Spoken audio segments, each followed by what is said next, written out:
اردو کے رنگ بچوں کے سنگ۔ ایک لومڑی 2 دن سے بھوکی تھی۔ اسے کہیں بھی کھانے کو کچھ نہ ملا تھا۔ وہ شہر کے قریب آ گئی۔ اچانک کیا دیکھتی ہے کہ ایک درخت پر ایک کوا بیٹھا ہے۔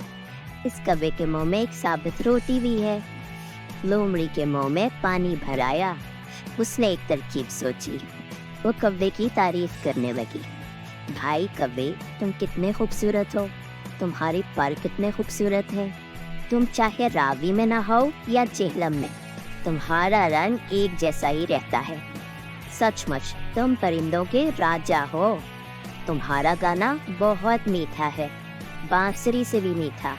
دل تمہارا گانا سننے کو ترس رہا ہے، ذرا گانا گا کر سناؤ۔ کوے نے اپنی اتنی تعریف سنی، وہ پھول کر کپا ہو گیا۔ اس نے گانا گانے کے لیے چونچ کھولی۔ چونچ کھلتے ہی روٹی نیچے آ گری۔